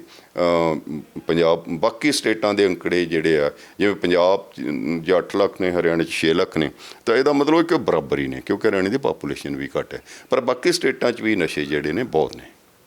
ਸਰ ਇਹਦੇ ਵਿੱਚ ਜੇ ਇੱਕ ਗੱਲ ਬੜੀ ਹੋਰ ਉੱਭਰ ਕੇ ਆਉਂਦੀ ਹੈ ਵੀ ਜਦੋਂ ਤੁਸੀਂ ਇਹ ਸੈਂਪਲਿੰਗ ਕੀਤੀ ਜਾਂ ਲੋਕਾਂ ਦੇ ਨਾਲ ਗੱਲਬਾਤ ਕਰਨ ਦੀ ਕੋਸ਼ਿਸ਼ ਕੀਤੀ ਤੇ ਉਹ ਜਿਹੜੇ ਐਡਿਕਟ ਸੀਗੇ ਉਹਨਾਂ ਦਾ ਵਿਹਾਰ ਜਾਂ ਫਿਰ ਕੋਈ ਐਸਾ ਤੁਹਾਡੇ ਮਤਲਬ ਕਿ ਨਜ਼ਰ ਦੇ ਵਿੱਚ ਜਾਂ ਪ੍ਰੈਕਟੀਕਲੀ ਤੁਹਾਨੂੰ ਮਤਲਬ ਜਿਹੜੀ ਤੁਹਾਡੀ ਟੀਮ ਸੀਗੀ ਜਾਂ ਤੁਸੀਂ ਸਾਰੇ ਉਹਨਾਂ ਨੇ ਕੋਈ ਆ ਕੇ ਗੱਲ ਕੀਤੀ ਹੋਏ ਜਾਂ ਦੱਸਿਆ ਹੋਏ ਵੀ ਉਹਨਾਂ ਦੇ ਵਿੱਚ ਕੋਈ ਤੁਹਾਨੂੰ ਲੱਗਿਆ ਐਸਾ ਵੀ ਉਹਨਾਂ ਨੂੰ ਲੱਗਿਆ ਵੀ ਕਿਤੇ ਰਿਗਰੈਟ ਹੁੰਦਾ, ਪਛਤਾਵਾ ਹੁੰਦਾ ਵੀ ਅਸੀਂ ਗਲਤੀ ਕਰ ਬੈਠੇ ਹਾਂ, ਅਸੀਂ ਜ਼ਿੰਦਗੀ ਉਜਾੜ ਬੈਠੇ ਹਾਂ? ਦੂਜਾ ਕੋਈ ਬਹੁਤ ਹੀ ਸੈਂਸਿਟਿਵ ਜਿਹਾ ਤੁਹਾਡੇ ਨਾਲ ਹਾਦਸਾ ਹੋਇਆ ਹੋਵੇ ਜਿਹੜਾ ਤੁਸੀਂ ਕੋਟ ਕਰ ਸਕੋ? ਅਸਲ ਦੇ ਵਿੱਚ ਇਹ ਤਾਂ ਸਾਰੇ ਹੀ ਪਛਤਾਵਾ ਤਾਂ ਉਹਨਾਂ ਦੇ ਮਨਾਂ 'ਚ ਹੈ ਸੀ ਕਿਉਂਕਿ ਉਹਨਾਂ ਨੂੰ ਲੱਗ ਹੀ ਰਿਹਾ ਸੀ ਕਿ ਉਹ ਸ਼ਾਇਦ ਖੁਦ ਆਪਣੀ ਮਰਜ਼ੀ ਨਾਲ ਉਸ ਤਰ੍ਹਾਂ ਡਰੱਗ ਐਡਿਕਸ਼ਨ ਨਹੀਂ ਗਏ, ਸਗੋਂ ਉਹਨਾਂ ਨੂੰ ਕਿਸੇ ਨਾ ਕਿਸੇ ਰੂਪ 'ਚ ਲਾਇਆ ਗਿਆ। ਜੇ ਉਹਦੇ ਵਿੱਚ ਡਰੱਗ ਸਪਲਾਇਰ ਹੋ ਸਕਦੇ, ਉਹਦੇ 'ਚ ਪੈਡਲਰ ਹੋ ਸਕਦੇ ਆ, ਉਹਦੇ 'ਚ ਕੁਛ ਲੋਕ ਲੈਣਾ ਸ਼ੁਰੂ ਕਰਤੇ, ਪੀਰ ਪ੍ਰੈਸ਼ਰ ਬਣ ਗਿਆ। ਕੁਛ ਲੋਕਾਂ ਨੂੰ ਲੱਗਿਆ ਕਿ ਅਨਐਮਪਲਾਇਮੈਂਟ ਉਸ ਤਰ੍ਹਾਂ ਅਸੀਂ ਬਹੁਤ ਵੱਡਾ ਇਸ਼ੂ ਇਹ ਨਹੀਂ ਕਹਿ ਸਕਦੇ ਕਿਉਂਕਿ ਜਿਹੜੇ 21 ਸਾਲ ਤੱਕ ਆਪਾਂ ਬਹੁਤੇ ਲੋਕ ਤਾਂ ਇੰਪਲਾਇਮੈਂਟ ਵੱਲ ਜਾਂਦੇ ਨਹੀਂ, ਪਰ ਜਦੋਂ ਆਪਾਂ 20 ਤੋਂ 35 ਸਾਲ ਵਾਲੀ ਗੱਲ ਕਰਦੇ ਤਾਂ ਅਨਐਮਪਲਾਇਮੈਂਟ ਵੀ ਇੱਕ ਇਸ਼ੂ ਆਇਆ। ਸੋ 3 ਚੀਜ਼ਾਂ ਬਹੁਤ ਇੰਪੋਰਟੈਂਟ ਇਹਦੇ ਵਿੱਚ ਹੋਈਆਂ ਕਿ ਇੱਕ ਤਾਂ ਜਿਹੜੀ ਪੀਰ ਪ੍ਰੈਸ਼ਰ, ਮੋਰ ਦੈਨ 90% ਨੇ ਕਿਹਾ ਕਿ ਸਾਡੇ ਤੇ ਪੀਅਰ ਪ੍ਰੈਸ਼ਰ ਸੀ ਕਿ ਲੈ ਲਓ ਦਵਾਈ, ਕੋਈ ਫਰਕ ਨਹੀਂ ਪੈਂਦਾ, ਇਹ ਤਾਂ ਸਗੋਂ ਵਧੀਆ ਹੀ ਹੈ, ਤੁਹਾਨੂੰ ਪੜ੍ਹਾਈ ਵੀ ਵਧੀਆ ਹੋਏਗੀ, ਹੋਰ ਸਾਰਾ ਹੈ ਨਾ, ਪ੍ਰੋਡਕਟਿਵਿਟੀ ਵੀ ਠੀਕ ਰਹੇਗੀ। ਦੂਜਾ ਜਿਹੜਾ ਹੈ ਕਿ ਤੁਹਾਡਾ ਜਿਹੜਾ ਡਰੱਗ ਸਪਲਾਈ ਹੈ, ਈਜ਼ੀ ਡਰੱਗ ਸਪਲਾਈ। ਅਤੇ ਤੀਜਾ ਹੈ ਕਿ ਉਹਨਾਂ ਨੂੰ ਆਪਣਾ ਫਿਊਚਰ ਜਿਹੜਾ ਕੋਈ ਨਜ਼ਰ ਉਸ ਤਰ੍ਹਾਂ ਨਹੀਂ ਆ ਰਿਹਾ। ਇਹ ਮੈਂ ਇਕੱਲੇ ਪੰਜਾਬ ਦੀ ਗੱਲ ਨਹੀਂ ਕਰ ਰਿਹਾ, ਬਾਕੀ ਸਾਰੀਆਂ ਸਟੇਟਾਂ ਦੀ। ਜਿਹੜੀ ਗੱਲ ਤੁਸੀਂ ਕੀਤੀ ਕਿ ਕੋਈ ਬਹੁਤ ਦਿਲ ਨੂੰ ਟੁੰਬਣ ਵਾਲੀ, ਉਹ ਅਸੀਂ ਕੋਈ ਮੈਨੂੰ ਲੱਗਦਾ ਕਿ ਜਿਹੜੀਆਂ 46 ਕੇਸ ਸਟੱਡੀ ਕੀਤੀਆਂ ਨੇ ਉਹਨਾਂ ਵਿੱਚ ਹਰ ਇੱਕ ਹੀ ਇਹ ਰਿਵੀਲਿੰਗ ਹੈ ਕਿ ਕਿਸੇ ਨੇ ਘਰੋਂ ਚੋਰੀ ਕੀਤੀ ਹੈ, ਕਿਸੇ ਨੇ ਮਾਂ ਨਾਲ ਲੜਾਈ ਕੀਤੀ ਹੈ, ਕਿਸੇ ਨੇ ਪਿਓ ਨਾਲ ਲੜਾਈ ਕੀਤੀ ਹੈ, ਕਿਸੇ ਨੇ ਮਾਰਿਆ ਕੁੱਟਿਆ ਹੈ। ਔਰ ਇਸ ਤਰ੍ਹਾਂ ਦੀ ਇੰਸੀਡੈਂਸਿਸ ਬਹੁਤ ਜ਼ਿਆਦਾ ਹੋਈ। ਔਰ ਉਹ ਜਿਹੜੀ ਕੇਸ ਸਟੱਡੀ ਦੇ ਵਿੱਚ ਸਾਡੇ ਕੋਲ ਕੁਛ ਵਿਕਟਮ ਜਿਹੜੀਆਂ ਲੇਡੀਜ਼ ਵਹਿੰਗੀਆਂ ਹੋਈਆਂ ਲੇਡੀਜ਼ ਉਹ ਵੀ ਸਨ, ਅਤੇ ਨਾਲ ਇਹ ਵੀ ਸੀ ਕਈ ਵਾਰੀ ਕਿ ਹਸਬੈਂਡ ਲੈ ਰਿਹਾ ਉਹ ਡਰੱਗ ਅਤੇ ਵਾਈਫ ਵੀ ਲੈਣੀ ਸ਼ੁਰੂ ਕਰ ਦਿੱਤੀ। ਉਹ ਇਸ ਕਿਸਮ ਦੇ ਔਰ ਪਰਿਵਾਰ ਜਿਹੜੇ ਨੇ ਰੁਲ ਗਏ ਨੇ ਸਾਰੇ। ਅਸੀਂ ਮਕਬੂਲਪੁਰੇ ਵਾਲਾ ਵੀ ਵੇਖਿਆ। ਹਸਬੈਂਡ ਨੇ ਉਹਨਾਂ ਨੂੰ ਲਾਤਾ ਕਿ ਉਹ ਰਿਟੈਲੀਏਸ਼ਨ ਸੀ? ਇਹਦੇ 'ਚ ਦੋਨੋਂ, ਇਹਦੇ 'ਚ ਬਹੁਤ ਅਸੀਂ ਉੱਭਰ ਕੇ ਸਾਡੇ ਕੋਲ ਸਾਹਮਣੇ ਨਹੀਂ ਆਇਆ, ਪਰ ਕੇਸ ਸਟੱਡੀ ਵਿੱਚ ਇਹ ਸੀ ਕਿ ਮੈਂ ਵੀ ਦੁਖੀ ਹੋ ਕੇ ਇਹ ਕੰਮ ਸ਼ੁਰੂ ਕਰ ਲਿਆ ਕਿਉਂਕਿ ਮੈਨੂੰ ਵੀ ਲੱਗਿਆ ਕਿ ਮੈਂ ਵੀ ਇਸ ਤੋਂ ਮੁਕਤ ਹੋ ਸਕਦੀ ਹਾਂ, ਜਿਹੜੀ ਫਿਕਰ ਚਿੰਤਾ ਜੋ ਵੀ ਹੈ। ਪਰ ਉਹ ਇਸ ਕਿਸਮ ਦੇ ਜਿਹੜੇ ਕੇਸ ਸਟੱਡੀਜ਼ ਸਾਡੇ ਕੋਲ ਸਾਹਮਣੇ ਆਈਆਂ। ਸਰ ਇਹਦੇ ਨਾਲ ਹੀ ਜਿਹੜੀ ਇੱਕ ਮੇਨ ਗੱਲ ਹੈ, ਜਿਹੜਾ ਅਰਥਚਾਰੇ ਦੀ ਆਪਾਂ ਜੇ ਗੱਲ ਕਰੀਏ, ਤੁਸੀਂ ਅਰਥ ਸ਼ਾਸਤਰੀ ਵੀ ਹੈਗੇ ਹੋ, ਅਤੇ ਬੜਾ ਮਤਲਬ ਕਿ ਇੱਕ ਤਰ੍ਹਾਂ ਦਾ ਕੰਟਰਡਿਕਸ਼ਨ ਹੈਗੀ ਹੈ ਕਿ ਜਿਹੜੀ ਪ੍ਰੋਡਕਟ ਹੈਗੀ ਹੈ ਉਹ ਬਹੁਤ ਹੀ ਡਿਵਾਸਟੇਟਿੰਗ ਹੈ, ਡੈਮੇਜਿੰਗ ਹੈਗੀ ਹੈ, ਰੂਇਨ ਕਰ ਰਹੀ ਹੈ, ਔਰ ਉਹ ਵੀ ਇਨਸਾਨਾਂ ਦੀਆਂ ਜ਼ਿੰਦਗੀਆਂ ਨੂੰ। ਪਰ ਦੂਜੇ ਪਾਸੇ ਉਹ ਗੋਲਡ ਨਾਲੋਂ ਵੀ ਜ਼ਿਆਦਾ ਇੰਨੀ ਮਹਿੰਗੀ ਹੈਗੀ ਹੈ ਕਿ ਅਰਥਚਾਰੇ ਦੇ ਵਿੱਚ ਉੱਦਾਂ ਸਿੱਧਾ ਤਾਂ ਵਾਧਾ ਨਹੀਂ ਕਰ ਰਹੀ, ਪਰ ਕੁਝ ਕੁ ਲੋਕ ਜਿਹੜੇ ਕੁਝ ਕੁ ਅਨਸਰ ਨੇ ਜਿਹੜੇ ਡੈਫੀਨੇਟਲੀ ਅਨਸੋਸ਼ਲ ਐਲੀਮੈਂਟਸ ਨੇ, ਜਿਹੜੇ ਕਿ ਪੈਡਲਰਸ ਨੇ ਜਾਂ ਜਿਹੜੇ ਇਸ ਕੰਮ ਦੇ ਵਿੱਚ ਪਏ ਹੋਏ ਨੇ, ਕ੍ਰਿਮੀਨਲ ਹੀ ਆਪਾਂ ਨੂੰ ਕਹਿ ਸਕਦੇ ਹਾਂ, ਉਹ ਸਾਰੇ ਦੇ ਸਾਰੇ ਜਿਹੜੇ ਨੇ ਉਹਨਾਂ ਦੇ ਜੇਬਾਂ ਜਿਹੜੀਆਂ ਉਹ ਜ਼ਰੂਰ ਅਰਥਚਾਰੇ ਆਪਣੇ ਅਰਥ ਨੂੰ ਵਧਾਉਣ ਵਾਸਤੇ ਜਿਹੜਾ ਉਹ ਉਹਦੇ ਵਰਕ ਕੰਮ ਕਰਕੇ, ਤੇ ਕਿਸ ਤਰੀਕੇ ਨਾਲ ਕੰਮ ਕਰਦਾ ਆਪਸ 'ਚ, ਕਿਵੇਂ ਰਿਲੇਟ ਕਰਦਾ? ਮੈਂ ਤੁਹਾਡਾ ਧਿਆਨ ਜਿਹੜਾ ਨਾ ਦੋ ਗੱਲਾਂ ਵੱਲ ਦਿਵਾਉਣਾ ਚਾਹਾਂਗਾ। ਇੱਕ ਤਾਂ ਕੋਈ ਸ਼ੱਕ ਨਹੀਂ ਕਿ ਇਹਦੇ 'ਚ ਬਹੁਤ ਪੈਸਾ ਇਨਵੋਲਵਡ ਹੈ, ਟ੍ਰਿਲੀਅਨਸ ਆਫ ਡਾਲਰ ਜਿਹੜੀ ਇਹ ਜਾਂਦੀ ਹੈ, ਇੰਡੀਆ ਤੱਕ ਹੀ ਸੀਮਤ ਨਹੀਂ ਹੈ। ਯੂਰਪੀਅਨ ਯੂਨੀਅਨ ਜਿਹੜੇ ਬਹੁਤ ਅਮੀਰ ਕੰਟਰੀ ਨੇ, ਔਰ ਅਮਰੀਕਾ ਜਿਹੜਾ ਬਹੁਤ ਅਮੀਰ, ਉੱਥੋਂ ਤੱਕ ਕੈਨੇਡਾ ਤੱਕ ਸਾਰੇ ਇਹ ਜਾਂਦੀ ਹੈ ਦਵਾਈ, ਕਿਉਂਕਿ ਉੱਥੇ ਲੋਕਾਂ ਦੀ ਪੇਇੰਗ ਕਪੈਸਿਟੀ ਜ਼ਿਆਦਾ ਹੈ। ਔਰ ਜਿਹੜੀ ਦਵਾਈ ਡਰੱਗ ਜਿਹੜੀ ਆ ਅਫਗਾਨਿਸਤਾਨ ਤੋਂ $1 ਦੀ ਚੱਲਦੀ ਹੈ, ਉਹ ਉੱਥੇ $5 ਦੀ ਹੋ ਜਾਂਦੀ ਹੈ। ਸੋ ਵਿਚ ਮੀਨਸ 1 ਕਰੋੜ ਤੇ 5 ਕਰੋੜ, ਸੋ ਬਹੁਤ ਕੁਇੱਕ ਮਨੀ, ਵੱਡਾ ਮਨੀ ਇਨਵੋਲਵਡ ਹੈ। ਔਰ ਇਹਦੇ ਵਿੱਚ ਮੈਂ ਤੁਹਾਨੂੰ ਇੱਕ ਗੱਲ ਜਿਹੜੀ ਪਿਛਲੇ ਸਾਲ ਜੁਲਾਈ ਦੇ ਵਿੱਚ ਪੰਜਾਬ ਦੇ ਚੀਫ ਮਿਨਿਸਟਰ ਦੇ ਇਨੀਸ਼ੀਏਟਿਵ ਦੇ, ਕਿਉਂਕਿ he is very seized of the problem ਕਿ ਡਰੱਗ, ਉਹਨਾਂ ਇੱਕ ਪ੍ਰੋਮਿਸ ਵੀ ਕੀਤਾ ਸੀ ਆਪਣੇ ਮੈਨੀਫੈਸਟੋ 'ਚ, ਔਰ ਨਾਲ ਉਹਨਾਂ ਨੇ ਫਿਰ ਉਸ ਤੋਂ ਬਾਅਦ ਸਪੈਸ਼ਲ ਟਾਸਕ ਫੋਰਸ ਵੀ ਬਣਾਈ ਬੜੇ ਸੀਨੀਅਰ ਪੁਲਿਸ ਅਫਸਰ ਦੀ ਅਗਵਾਈ ਵਿੱਚ। ਔਰ ਉਹਨਾਂ ਨੇ ਜੁਲਾਈ ਦੇ ਵਿੱਚ ਕਿਸੇ ਦਿਨ, ਮੇਰੇ ਖਿਆਲ 25 ਜੁਲਾਈ ਸੀ ਸ਼ਾਇਦ ਪਿਛਲੇ ਸਾਲ 2019, ਉਦੋਂ ਉਹਨਾਂ ਨੇ ਚੰਡੀਗੜ੍ਹ 'ਚ 8 ਚੀਫ ਮਿਨਿਸਟਰਾਂ ਦੀ ਕਾਨਫਰੰਸ ਬੁਲਾਈ ਸੀ ਇਸ ਡਰੱਗ ਵਾਲੇ ਮਸਲੇ ਨੂੰ, ਇਸ਼ੂ ਨੂੰ ਡਿਸਕਸ ਕਰਨ ਲਈ। ਇਟ ਸ਼ੋਜ਼ ਉੱਥੇ ਉਹਨਾਂ ਚੀਫ ਮਿਨਿਸਟਰਸ ਨੇ ਵੀ ਕਿਹਾ ਸੀ ਕਿ ਇਹਦੇ 'ਚ ਇਹਨੂੰ ਕੰਟਰੋਲ ਕਰਨਾ ਅਸੀਂ ਚਾਹੁੰਦੇ ਹਾਂ, ਯੂਥ ਨੂੰ ਬਚਾਉਣਾ ਚਾਹੁੰਦੇ, ਪਰ ਕੰਟਰੋਲ ਕਰਨਾ ਇੰਨਾ ਸੌਖਾ ਨਹੀਂ, ਕਿਉਂਕਿ ਇਹਦੇ 'ਚ ਬਹੁਤ ਵੱਡਾ ਪੈਸਾ ਇਨਵੋਲਵਡ ਹੈ, ਮਨੀ ਬਹੁਤ ਇਨਵੋਲਵਡ ਹੈ। ਦੂਜੀ ਗੱਲ ਜਿਹੜੀ ਉਹਨਾਂ ਨੇ ਕਹੀ ਕਿ ਇਹ ਸਾਰੀਆਂ ਸਟੇਟਾਂ ਨੂੰ ਰਲ ਕੇ ਕੋਈ ਸਟ੍ਰੈਟਜੀ ਜਿਹੜੀ ਆ ਬਣਾਉਣੀ ਚਾਹੀਦੀ ਹੈ।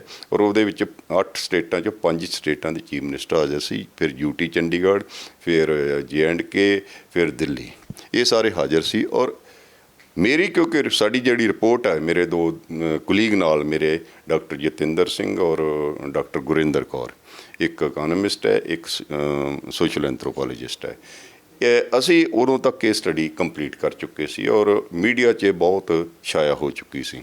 ਔਰ ਜਦੋਂ ਗਵਰਨਮੈਂਟ ਨੂੰ ਪਤਾ ਲੱਗਿਆ ਤਾਂ ਉਹਨਾਂ ਨੇ ਸਾਨੂੰ ਉਸ ਜਿਹੜੀ ਚੀਫ ਮਿਨਿਸਟਰਾਂ ਦੀ ਕਾਨਫਰੰਸ ਸੀ, ਹਾਲਾਂਕਿ ਬਹੁਤ ਹਾਈ ਲੈਵਲ ਅਫੀਸ਼ੀਅਲਸ, ਕੋਈ ਹੋਰ ਯੂਨੀਵਰਸਿਟੀ ਨਹੀਂ, ਕੋਈ ਹੋਰ ਰਿਸਰਚ ਇੰਸਟੀਚਿਊਟ ਨਹੀਂ, ਉਹ ਕੋਈ ਐਕੈਡੈਮਿਕਸ ਨਹੀਂ, ਸਾਨੂੰ ਉਹਨਾਂ ਨੇ ਬੁਲਾਇਆ। ਸਾਡੇ doctor Rashpal Malhotra executive vice chairman ਔਰ ਅਸੀਂ ਗਏ, ਔਰ ਮੈਨੂੰ ਉਹਨਾਂ ਨੇ ਬੜੇ 11th ਆਵਰ 'ਤੇ ਕੁਛ ਦਿਨ 2 ਦਿਨ ਪਹਿਲਾਂ ਹੀ ਮੈਨੂੰ ਕਿਹਾ ਕਿ ਤੁਸੀਂ ਆਪਣੀ ਜੋ ਤੁਹਾਡੀ ਸਟੱਡੀ ਹੈ ਉਹਦੀ ਜਿਹੜੀ ਪ੍ਰੈਜੈਂਟੇਸ਼ਨ ਕਰੋ।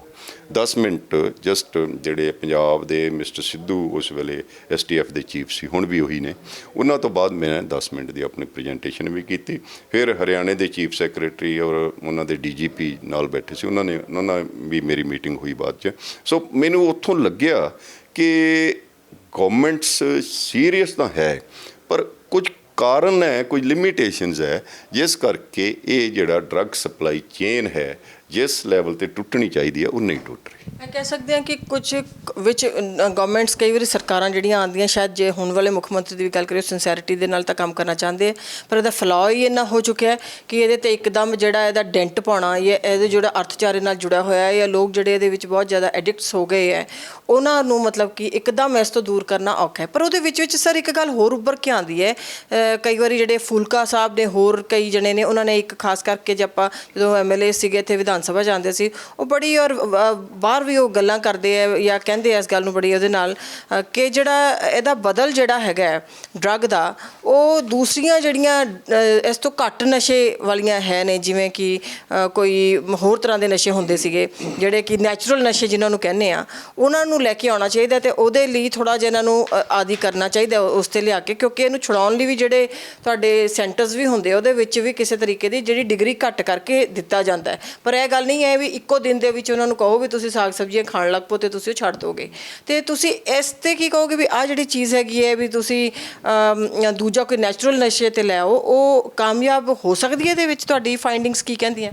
ਮੈਂ ਉਸ ਤੋਂ ਪਹਿਲਾਂ 1-2 ਗੱਲਾਂ ਹੋਰ ਤੁਹਾਡੇ ਨਾਲ ਕਰਨੀ ਚਾਹਾਂਗਾ ਕਿ ਪੰਜਾਬ ਨੇ, ਰਾਜਸਥਾਨ ਨੇ ਕਾਫੀ ਸੀਰੀਅਸ ਅਟੈਂਪਟ ਕੀਤੀ ਹੈ, ਕਿਉਂਕਿ ਜਦੋਂ ਇਹਨੂੰ ਰੋਕਣਾ ਹੈ ਤਾਂ ਇਕੱਲਾ ਸਬਸਟੀਚਿਊਟ ਥੈਰੇਪੀ ਨਾਲ ਨਹੀਂ ਰੋਕਿਆ ਜਾ ਸਕਦਾ। ਉਹ ਤਾਂ ਟੇਪਰ ਆਫ ਕਰਨ ਲਈ ਹੈ ਨਾ, ਕਿ ਤੁਸੀਂ ਬਹੁਤ ਖਤਰਨਾਕ ਡਰੱਗਸ ਲੈ ਰਹੇ ਹੋ ਅਤੇ ਉਹਨੂੰ OST ਉਹਨੂੰ ਕਹਿੰਦੇ ਓਪੀਅਡ ਸਬਸਟੀਟਿਊਸ਼ਨ ਥੈਰੇਪੀ, ਉਹਦੀ ਜਗ੍ਹਾ ਬੋਫਰਨੋਰਫਾਈਨ ਜਾਂ ਹੋਰ ਕੋਈ ਦੇ ਦਿਓ ਆਪਣੇ ਮੈਡੀਕਲ ਸੁਪਰਵਿਜ਼ਨ 'ਚ ਮੋਨੀਟਰਿੰਗ ਕਰਕੇ, ਅਤੇ ਉਹਦੇ ਨਾਲ 2-4-6 ਮਹੀਨਿਆਂ 'ਚ ਉਹ ਰੀਹੈਬ। ਉਹ ਹੈ ਕਿ ਜਦੋਂ ਇੱਕ ਵਾਰੀ ਜਿਹੜਾ ਡਰੱਗ ਐਡਿਕਟ ਹੈ ਉਹ ਡੀ ਐਡਿਕਟ ਹੋ ਗਿਆ, ਉਸ ਤੋਂ ਬਾਅਦ ਰੀਲੈਪਸ ਨਾ ਹੋਵੇ, ਉਹ ਰੀਹੈਬਲੀਟੇਟ ਹੋਵੇ, ਉਸ ਨੂੰ ਦਿੱਤੀ ਜਾਂਦੀ ਹੈ। ਔਰ ਪੰਜਾਬ ਦੇ ਵਿੱਚ ਜਿਹੜਾ STF ਬਣਨ ਤੋਂ ਬਾਅਦ ਇਹਨਾਂ ਨੇ 2 ਲੈਵਲ 'ਤੇ ਕੰਮ ਕੀਤਾ। ਇੱਕ ਤਾਂ ਸਪਲਾਈ ਚੇਨ ਤੋੜਨ ਦਾ, ਕਿੰਨੇ ਕਾਮਯਾਬ ਹੋਏ ਨੇ ਕਿੰਨੇ ਨਹੀਂ ਇਹ ਸਮਾਂ ਦੱਸੇਗਾ, ਪਰ ਕੋਈ ਇਹਨਾਂ ਨੂੰ ਕਾਮਯਾਬੀ ਕੁਛ ਮਿਲੀ ਹੈ। ਦੂਜਾ ਇਹਨਾਂ ਨੇ ਜਿਹੜਾ ਕੀਤਾ ਕਿ ਪੰਜਾਬੀ ਯੂਨੀਵਰਸਿਟੀ ਨਾਲ ਮਿਲ ਕੇ ਇੱਕ ਵੱਡੀ ਪ੍ਰੋਗਰਾਮ ਤਿਆਰ ਕੀਤਾ ਸੀਗਾ, ਉੱਥੋਂ ਦੇ ਸਾਈਕੋਲੋਜੀ ਡਿਪਾਰਟਮੈਂਟ ਨਾਲ ਮਿਲ ਕੇ। ਉਹ ਜਿਹੜਾ ਵੱਡੀ ਪ੍ਰੋਗਰਾਮ ਹੈ ਉਹ ਡਿਮਾਂਡ ਸਾਈਡ ਨੂੰ ਚੈੱਕ ਕਰਨ ਲਈ, ਕਿਉਂਕਿ ਦੇਖੋ ਇਕਨੋਮਿਕਸ ਦਾ ਇੱਕ ਫੰਡਾਮੈਂਟਲ ਆ ਹੈ ਕਿ ਜਿਸ ਵੀ ਚੀਜ਼ ਦੀ ਡਿਮਾਂਡ ਹੋਏਗੀ ਉਹਦੀ ਸਪਲਾਈ ਜੇ ਪਹਿਲਾਂ ਪ੍ਰੋਡਕਸ਼ਨ ਨਹੀਂ ਵੀ ਹੈ ਤਾਂ ਵੀ ਹੋ ਜਾਏਗੀ। ਸੋ ਇਸ ਕਰਕੇ ਇਸ ਨੂੰ ਰੋਕਣ ਲਈ ਡਿਮਾਂਡ ਸਾਈਡ ਵੀ ਜਿਹੜੀ ਹੈ ਉਹਨੂੰ ਵੀ ਮੈਨੇਜ ਕਰਨਾ ਪੈਣਾ, ਸਪਲਾਈ ਸਾਈਡ ਨੂੰ ਵੀ ਮੈਨੇਜ ਕਰਨਾ ਪੈਣਾ। ਪੰਜਾਬ ਵੀ ਕਰਿਆ, ਰਾਜਸਥਾਨ 'ਚ ਵੀ ਮੈਂ ਦੇਖਿਆ ਉਹ ਡਾਕਟਰ ਰਵੀ ਨੇ ਉੱਥੇ ਉਹ ਲੋਕਲ ਪੁਲਿਸ ਨਾਲ ਮਿਲ ਕੇ ਉਹ ਕਰ ਰਹੇ ਨੇ, ਹੋਰ ਸਟੇਟਾਂ 'ਚ ਵੀ ਐਫਰਟ ਹੋ ਰਹੀਆਂ ਨੇ। ਪਰ ਮੈਨੂੰ ਲੱਗਦਾ ਕਿ ਜਿਸ ਲੈਵਲ 'ਤੇ ਅਜੇ ਹੋਰ ਐਫਰਟਸ ਕਰਨ ਦੀ ਲੋੜ ਹੈ ਉਹ ਮਨੀ ਵਾਲਾ ਜਿਹੜਾ ਜਿਹੜਾ ਅਸੀਂ FGD ਕੀਤੀਆਂ ਜਾਂ ਲੋਕਾਂ ਨੇ ਸਾਨੂੰ ਦੱਸਿਆ 2706 ਬੰਦਿਆਂ ਨੇ ਸਾਰੇ ਸਟੇਟਾਂ 'ਚ, ਉਹ ਤੋਂ ਇੱਕ ਗੱਲ ਨਿਕਲ ਕੇ ਆਉਂਦੀ ਹੈ ਕਿ ਸਰਕਾਰਾਂ ਐਜ਼ ਸੱਚ ਡਰੱਗ ਐਡਿਕਸ਼ਨ ਨੂੰ ਸਪੋਂਸਰ ਨਹੀਂ ਕਰ ਰਹੀਆਂ, ਪ੍ਰੋਟੈਕਟ ਨਹੀਂ ਕਰ ਰਹੀਆਂ, ਪਰ ਪੋਲੀਟੀਕਲ ਪਾਰਟੀਆਂ ਦੇ ਜਿਹੜੇ ਕੁਝ ਕੁ ਲੀਡਰ, ਮੈਂ ਨਹੀਂ ਕਹਿੰਦਾ ਸਾਰੇ, ਉਹ ਕੁਝ ਕੁ ਲੀਡਰ ਉਹਨਾਂ ਨੂੰ ਪ੍ਰੋਟੈਕਟ ਕਰ ਰਹੇ ਨੇ ਸਿੱਧੇ ਜਾਂ ਅਸਿੱਧੇ ਤੌਰ 'ਤੇ। ਔਰ ਇੱਕ ਜਿਹੜਾ ਹੋਰ ਸਾਹਮਣੇ ਆਈ ਸਾਡੇ ਗੱਲ, ਔਰ ਉਹ ਹੈ ਕਿ ਜਦੋਂ ਇਲੈਕਸ਼ਨਾਂ ਹੁੰਦੀਆਂ ਨੇ, ਭਾਵੇਂ ਉਹ ਪੰਚਾਇਤ ਦੀਆਂ ਇਲੈਕਸ਼ਨਾਂ ਨੇ, ਭਾਵੇਂ ਮਿਊਨਿਸਪੈਲਿਟੀ ਦੀਆਂ, ਭਾਵੇਂ ਪਾਰਲੀਮੈਂਟ ਦੀਆਂ, ਭਾਵੇਂ ਅਸੈਂਬਲੀ, ਉਹਨਾਂ ਇਲੈਕਸ਼ਨਾਂ 'ਚ ਜਦੋਂ ਕਿਸੇ ਕਿਸਮ ਦੇ ਇੰਟੌਕਸੀਕੈਂਟ ਜਾਂ ਨਸ਼ੇ ਵੋਟਾਂ ਲੈਣ ਲਈ ਵੰਡੇ ਜਾਂਦੇ ਨੇ, ਤਾਂ ਇਹ 2 ਚੀਜ਼ਾਂ ਜਿਹੜਾ ਨਾ ਉਹ ਕਿਸੇ ਵੀ ਸਰਕਾਰ ਦਾ ਮਨੋਬਲ ਜਿਹੜਾ ਉਸ 'ਤੇ ਅਸਰ ਕਰਦੀਆਂ ਨੇ। ਕਿ ਜੇ ਪੋਲੀਟੀਕਲ ਬੰਦੇ ਉਹਦੇ ਵਿੱਚ ਇਨਵੋਲਵ ਨੇ, ਭਾਵੇਂ ਉਹ ਗਿਣਵੇਂ ਚੁਣਵੇਂ ਹੋਣ, ਜਾਂ ਉਹ ਪੋਲੀਟੀਕਲ ਪਾਰਟੀਆਂ ਜਿਹੜੀਆਂ ਨੇ ਉਹ ਨਸ਼ਿਆਂ ਦੀ ਜਾਂ ਇੰਟੌਕਸੀਕੈਂਟਸ ਦੀ ਸਪਲਾਈ ਕਰਦੀਆਂ ਇਲੈਕਸ਼ਨ, ਤਾਂ ਉਹਨਾਂ ਦੀ ਇੱਕ ਆਪਣਾ ਜਿਹੜੀ ਮੋਰਲ ਅਥਾਰਟੀ ਹੈ ਨਾ ਉਹ ਅਰੋਡ ਹੁੰਦੀ ਹੈ, ਅਤੇ ਕਿਤੇ ਨਾ ਕਿਤੇ ਉਹ ਡਰੱਗ ਦੀ ਸਪਲਾਈ ਨੂੰ ਅਤੇ ਡਿਮਾਂਡ ਨੂੰ ਮੈਨੇਜ ਕਰਨ 'ਚ ਉਹ ਇੱਕ ਕਮਜ਼ੋਰੀ ਵੀ ਬਣ ਜਾਂਦੀ ਹੈ। ਸੋ ਮੈਨੂੰ ਲੱਗਦਾ ਕਿ ਉਸ ਤੋਂ ਵੀ ਬਾਹਰ ਆਉਣ ਦੀ ਲੋੜ ਹੈ। ਔਰ ਇਹਦੇ ਵਿੱਚ ਸਪਲਾਈ ਜਿਹੜੀ ਹੈ ਉਹ ਐਪੇਰੈਂਟਲੀ ਤਾਂ ਪੈਡਲਰ ਕਰ ਰਹੇ ਨੇ, ਪਰ ਪਿੱਛੇ ਉਹਦੇ ਕੌਣ ਹੈ, ਉਸ ਦੇ ਪਿੱਛੇ ਕੌਣ ਹੈ, ਇਹ ਚੇਨ ਜਿਹੜੀ ਹੈ, ਜੇ ਸਪਲਾਈ ਚੇਨ ਤੋੜਨੀ ਹੈ ਤਾਂ ਇਹ ਚੇਨ ਨੂੰ ਔਰ ਮੈਨੂੰ ਪੱਕਾ ਪਤਾ ਹੈ ਕਿ ਜਿਹੜਾ ਇਹ 'ਚ, ਕਿਉਂਕਿ ਜਦੋਂ ਲੋਕੀ ਜਿਵੇਂ ਦੱਸ ਰਹੇ ਨੇ ਕਿ ਜੇ ਨੈਕਸਸ ਹੈ ਤਾਂ ਉਹ ਨੈਕਸਸ ਨੂੰ ਤੋੜਨ ਲਈ ਵੀ ਕਾਊਂਟਰ ਨੈਕਸਸ ਜਿਹੜਾ ਉਹ ਬਣਾਉਣਾ ਪਏਗਾ, ਤਾਂ ਹੀ ਸਪਲਾਈ ਚੇਨ ਟੁੱਟੇਗੀ। ਔਰ ਦੂਜਾ ਜਿਹੜਾ ਜਿਵੇਂ ਮੈਂ ਤੁਹਾਡੇ ਨਾਲ ਪਹਿਲਾਂ ਗੱਲ ਕੀਤੀ ਹੈ ਕਿ 10% ਜਿਹੜੇ ਨੇ 14 ਸਾਲ ਤੋਂ ਘੱਟ ਏਜ ਵਾਲੇ, ਤਾਂ ਇਟ ਮੀਨਸ ਕਿ ਇਹ ਜਿਹੜੇ ਡਰੱਗ ਸਪਲਾਇਰ ਨੇ ਉਹ ਬੜੀ ਟੈਂਡਰ ਏਜ 'ਤੇ ਬੱਚਿਆਂ ਨੂੰ ਪਕੜਦੇ ਨੇ, ਉਹਨਾਂ ਨੂੰ ਇੱਕ ਵਾਰੀ ਲਾ ਦਿੰਦੇ ਨੇ, ਉਸ ਤੋਂ ਬਾਅਦ ਉਹ ਜਿਹੜਾ ਉਹਨਾਂ ਲੱਗ ਜਾਂਦੇ ਨੇ, ਤਾਂ ਕਈ ਵਾਰੀ ਉਹਨਾਂ ਕੋਲ ਪੈਸੇ ਵੀ ਨਹੀਂ ਹੁੰਦੇ, ਫਿਰ ਉਹ ਮਜਬੂਰੀ 'ਚ ਆਪਣੀ ਡੋਜ਼ ਲੈਣ ਲਈ ਡਰੱਗ ਪੈਡਲਰ ਬਣ ਜਾਂਦੇ ਨੇ। ਕਹਿ ਸਕਦੇ ਹਾਂ ਕਿ ਜਦੋਂ ਖਾਸ ਕਰਕੇ ਬੱਚਾ ਸਕੂਲ ਤੋਂ ਬਾਹਰ ਹੀ ਨਿਕਲਦਾ, ਘਰ ਤੋਂ ਬਾਹਰ ਹੀ ਨਿਕਲਦਾ, ਪੈਰ ਰੱਖਦਾ ਘਰ ਤੋਂ ਬਾਹਰ, ਜਾਂ ਉੱਧਰੋਂ ਸਕੂਲ ਤੋਂ ਬਾਹਰ ਜਦੋਂ ਆਉਂਦਾ ਤਾਂ ਉਹਦੀਆਂ ਪੈੜਾਂ ਜਿਹੜੀਆਂ ਹੈਗੀਆਂ ਉਹ ਪੈਡਲਰਸ ਕਿਤੇ ਨਾ ਕਿਤੇ ਗਿਣਨਾ ਸ਼ੁਰੂ ਕਰ ਦਿੰਦੇ। ਕਿਉਂਕਿ ਬਹੁਤ ਛੇਤੀ ਜਿਹੜੇ ਬੱਚੇ ਇੱਕ ਦੂਜੇ ਦੇ ਨਾਲ ਇਸ ਤਰੀਕੇ ਦੇ ਨਾਲ, ਜਿਹੜਾ ਤੁਸੀਂ ਇੱਕ ਛੋਟੀ ਉਮਰ ਵਾਲੀ ਗੱਲ ਕੀਤੀ ਹੈ, ਇਹ ਬਹੁਤ ਵੱਡਾ ਚਿੰਤਾ ਦਾ ਇੱਕ ਆਪਣੇ ਆਪ 'ਚ ਮੁਕਾਮ ਹੈਗਾ। ਔਰ ਪਰ ਸਭ ਤੋਂ ਵੱਡੀ ਗੱਲ ਸਰ ਇਸ 'ਚ ਇਹ ਵੀ ਹੈਗੀ ਹੈ ਕਿ ਕਿਵੇਂ ਥੰਮ ਪਏਗਾ ਤੁਹਾਨੂੰ ਲੱਗਦਾ, ਔਰ ਤੁਹਾਡੀ ਫਾਈਂਡਿੰਗਸ ਦੇ ਵਿੱਚ ਕੋਈ ਹੋਰ ਐਸਾ ਜ਼ਰੂਰੀ ਗੱਲ ਰਹਿ ਗਈ ਹੋਏ ਤੁਹਾਡੇ ਹਿਸਾਬ ਦੇ ਨਾਲ ਜਿਹੜੀ ਕਿ ਤੁਹਾਨੂੰ ਲੱਗਦਾ ਕਿ ਬਹੁਤ ਇੰਪੋਰਟੈਂਟ ਹੈਗੀ ਹੈ ਇੱਕ ਵਾਰੀ ਦੱਸਣੀ, ਜਾਂ ਉਹਨੂੰ ਲੋਕਾਂ ਦੇ ਸਾਹਮਣੇ ਰੱਖਣੀ, ਆਪਾਂ ਗੱਲ ਐਸੀ ਕੋਈ ਹੋਵੇ ਕਿਹੜੀ ਇੰਪੋਰਟੈਂਟ ਹੋਵੇ, ਵਾਕਈ ਮਹੱਤਵਪੂਰਨ ਹੋਵੇ? ਇੱਕ ਤਾਂ ਗੱਲ ਇਹ ਹੈ, 3 ਚੀਜ਼ਾਂ ਮੈਂ ਕਹਾਂਗਾ। ਇੱਕ ਤਾਂ ਸਪਲਾਈ ਚੇਨ ਤੋੜਨ ਦੀ ਲੋੜ ਹੈ, ਦੂਜਾ ਡਿਮਾਂਡ ਸਾਈਡ ਮੈਨੇਜਮੈਂਟ ਦੀ ਲੋੜ ਹੈ, ਔਰ ਤੀਜਾ ਜਿਹੜਾ ਬਹੁਤ ਵੱਡੇ ਪੱਧਰ 'ਤੇ ਅਵੇਅਰਨੈਸ ਦੀ ਲੋੜ ਹੈ। ਉਹ ਤਿੰਨੇ ਚੀਜ਼ਾਂ ਜਿੰਨਾ ਚਿਰ ਨਹੀਂ ਹੁੰਦੀਆਂ ਸਿੰਸੈਰਲੀ ਉਹਨਾਂ ਚਿਰ ਨਹੀਂ ਹੋਣੀ। ਹੁਣ ਜਦੋਂ ਸਪਲਾਈ ਚੇਨ ਹੈ ਤਾਂ ਇਹਦਾ ਮਤਲਬ ਕਿ ਉਹ ਜਿਵੇਂ ਮੈਂ ਪਹਿਲਾਂ ਕਿਹਾ ਸਮਗਲਰਸ ਦੀ ਨੈਕਸਸ ਦਾ ਜੋ ਵੀ ਹੈ ਜਿਹੜੀ ਵੀ ਪ੍ਰੋਟੈਕਸ਼ਨ ਹੋ ਰਹੀ ਜਾਂ ਬਾਹਰੋਂ ਪਾਕਿਸਤਾਨ ਵਾਲੀ ਸਾਈਡ ਤੋਂ ਸਪਲਾਈ ਆ ਰਹੀ ਹੈ ਜਾਂ ਗਵਾਂਢੀ ਰਾਜਾਂ ਤੋਂ ਆ ਰਹੀ ਹੈ ਜਾਂ ਵਿਦਨ ਪੰਜਾਬ ਹੀ ਜਿਵੇਂ ਇਹਨਾਂ ਨੇ ਸੁਲਤਾਨਵਿੰਡ ਅੰਮ੍ਰਿਤਸਰ ਤੋਂ ਬੜੀ ਵੱਡੀ ਇੱਕ ਬਣਦੀ ਹੈਰੋਇਨ ਜਿਹੜੀ ਪਕੜੀ, ਇਸ ਕਿਸਮ ਦੇ ਜਾਂ ਹੋਰ ਸਟੇਟਾਂ 'ਚ ਵੀ ਉਹ ਇੱਕ ਫੋਕਸ ਕਰਨ ਦੀ ਲੋੜ ਹੈ। ਦੂਜਾ ਇਹ ਕਿ ਜਿਹੜਾ ਛੋਟੇ ਬੱਚੇ ਨੇ ਸਕੂਲ ਦੇ ਆਲੇ ਦੁਆਲੇ ਇੱਕ ਬਹੁਤ ਵਿਜੀਲੈਂਸ ਕ੍ਰੀਏਟ ਕਰਨ ਦੀ ਲੋੜ ਹੈ ਔਰ ਪੇਰੈਂਟਸ ਨੂੰ, ਟੀਚਰਸ ਨੂੰ ਔਰ ਸਿਵਲ ਸੁਸਾਇਟੀ ਨੂੰ ਬਹੁਤ ਸ਼ਿੱਦਤ ਨਾਲ ਇਹ ਜਿਹੜਾ ਕੰਮ ਕਰਨਾ ਪਏਗਾ ਕਿ ਇਸ ਨੂੰ ਰੋਕਣਾ ਹੈ। ਤੀਜਾ ਜਿਹੜਾ ਹੈ ਕਿ ਬਹੁਤ ਵੱਡੇ ਅਵੇਅਰਨੈਸ ਕੰਪੇਨ, ਇਹ ਨਹੀਂ ਵੀ ਇੱਕ ਦਿਨ ਕੋਈ ਕੈਂਪ ਲਾਤਾ ਤੇ ਹੋ ਰਿਹਾ, ਰੈਗੂਲਰਲੀ। ਔਰ ਜਿਹੜੇ ਸੁਸਾਇਟੀ ਦੇ ਕੋਈ ਮੋਹਤਵਾਰ ਸਿਵਲ ਸੁਸਾਇਟੀ 'ਚ ਲੋਕ ਨੇ ਜਾਂ ਕੋਈ ਇੰਟਲੈਕਚੁਅਲ ਨੇ ਜਾਂ ਗਵਰਨਮੈਂਟ ਦੇ ਪੋਲੀਟੀਕਲ ਲੀਡਰ ਨੇ, ਕੋਈ ਅਫਸਰ ਨੇ ਜਾਂ ਗਵਰਨਮੈਂਟ ਦੇ ਪੋਲੀਟੀਕਲ ਲੀਡਰ ਵੀ ਨੇ ਜਿਨ੍ਹਾਂ ਦੀ ਕ੍ਰੈਡੀਬਿਲਿਟੀ ਹੈ, ਉਹਨਾਂ ਨੂੰ ਇਸ ਦੇ ਮੋਹਰੀ ਬਣ ਕੇ ਇਸ ਨੂੰ ਰੋਕਣ ਦੀ ਲੋੜ ਹੈ। ਨਹੀਂ ਤਾਂ ਇਹ ਪ੍ਰੋਬਲਮ ਜਿਹੜੀ ਹੈ ਉਹ ਦਿਨੋਂ ਦਿਨ ਵੱਧ ਰਹੀ ਹੈ। ਇਹ ਠੀਕ ਹੈ ਕਿ ਪੰਜਾਬ ਦੇ STF ਬਣਨ ਨਾਲ ਜਾਂ ਹੋਰ ਸਟੇਟਾਂ ਦੇ ਐਫਰਟ ਨਾਲ ਇਹ ਸਬਸਾਈਡ ਹੋਈ ਹੈ, ਇਹਦੀ ਸਪਲਾਈ ਵੀ ਔਖੀ ਹੋ ਗਈ ਹੈ ਹੁਣ, ਪਰ ਕਿਤੇ ਨਾ ਕਿਤੇ ਜਿਹੜੀਆਂ ਮਹਿੰਗੀ ਹੋਣ ਕਰਕੇ ਉਹ ਜਿਨ੍ਹਾਂ ਨੇ ਮੈਨੇਜ ਕਰਨਾ। ਔਰ ਇਹਦੇ ਵਿੱਚ ਤੁਹਾਡਾ ਇਹ ਲੇਟੈਸਟ ਜਿਹੜਾ ਕਰੋਨਾ ਦਾ ਇਫੈਕਟ ਹੈ ਕਿ ਤੁਸੀਂ ਦੇਖਿਆ ਕਿ ਡਰੱਗ ਸਪਲਾਈ ਉਹਨਾਂ ਨੂੰ ਮਿਲ ਨਹੀਂ ਰਹੀ ਤਾਂ ਉਹ ਰੀਹੈਬਿਲਿਟੇਸ਼ਨ ਸੈਂਟਰਾਂ 'ਚ OST ਲਿਆ ਰਹੇ ਨੇ ਜ਼ਿਆਦਾ, ਉਹਨਾਂ ਦਾ ਨੰਬਰ ਬਹੁਤ ਵੱਧ ਗਿਆ। ਸੋ ਇਹਦਾ ਮਤਲਬ ਹੈ ਕਿ ਇਹ ਪ੍ਰੋਬਲਮ ਦਾ ਐਕਸਟੈਂਟ ਵੀ ਬਹੁਤ ਵੱਡਾ ਹੈ। ਇਹ ਕਹਿ ਲਈ ਕਿ 8, 10, 12 ਲੱਖ ਜਿਹੜਾ ਡਰੱਗੀ ਪੰਜਾਬ 'ਚ ਹੈ ਜਾਂ ਬਾਕੀ ਸਟੇਟਾਂ 'ਚ 6 ਲੱਖ 8 ਲੱਖ ਹਰਿਆਣੇ 'ਚ ਹੈ ਜਾਂ ਬਾਕੀ ਸਟੇਟਾਂ 'ਚ ਹੈ, ਤਾਂ ਇਹ 5 ਸਟੇਟਾਂ ਦਾ ਰਲ ਮਿਲ ਕੇ ਮੇਰਾ ਖਿਆਲ ਕੋਈ 30 ਲੱਖ ਤੋਂ ਵੀ ਉੱਪਰ ਬਣ ਜਾਂਦਾ ਹੋਊਗਾ।